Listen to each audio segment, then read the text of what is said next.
జూబ్లీహిల్స్ ఉప ఎన్నిక ఫలితాలు చూసి బీఆర్ఎస్ పార్టీ పని అయిపోయిందంటే అది పిచ్చితనమే అవుతుందని ఆ పార్టీ నేత మాజీ మంత్రి వి శ్రీనివాస్ గౌడ్ స్పష్టం చేశారు.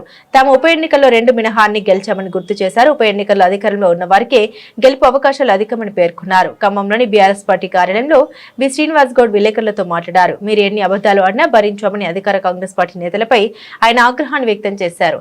బీసీలకు 42% రిజర్వేషన్ ఇవ్వకుండా స్థానిక ఎన్నికలకు వెళ్తే రాష్ట్రం అగ్నిగుండంగా మారుతుందని హెచ్చరించారు.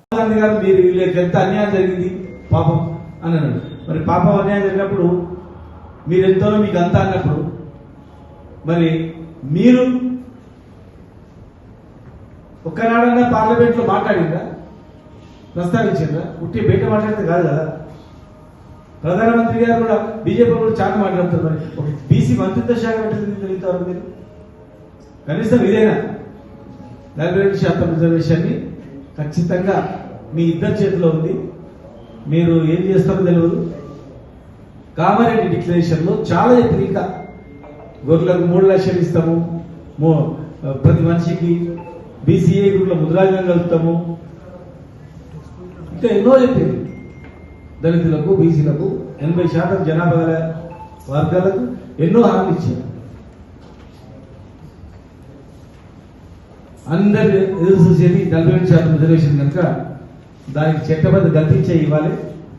దాన్ని దాటేసి ఏదో సాకు చెప్పి జిమ్మికి చేయాలని చెప్పి ఎలక్షన్లు పెట్టాలని ప్రయత్నం చేస్తే మాత్రం ఎట్టి పరిస్థితుల బీఆర్ఎస్ పార్టీ ఊరుకోదు.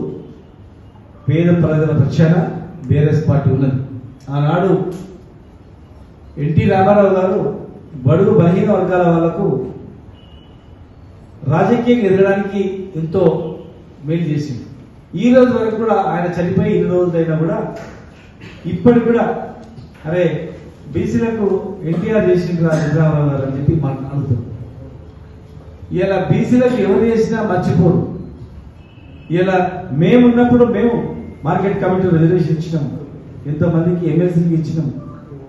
ఎంపీలు 4 ఉంటే 2, 8 ఉంటే 4 బీసీలకి రాజ్యసభ మెంబర్లు కూడా జరిగింది. అట్టడి వర్గాలకు ఎంతో సాయం చేయగలిగింది.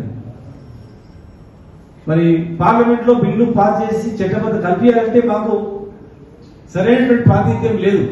ఢిల్లీలో ప్రాంతీయ పార్టీ, ఇది జాతీయ పార్టీ కనుక మీరు అన్నారు కనుకనే ఇమ్మీడియట్ గా అదితే బాగుంటుందని చెప్పి కేటీఆర్ గారు, కేసీఆర్ గారు మరి అసెంబ్లీలో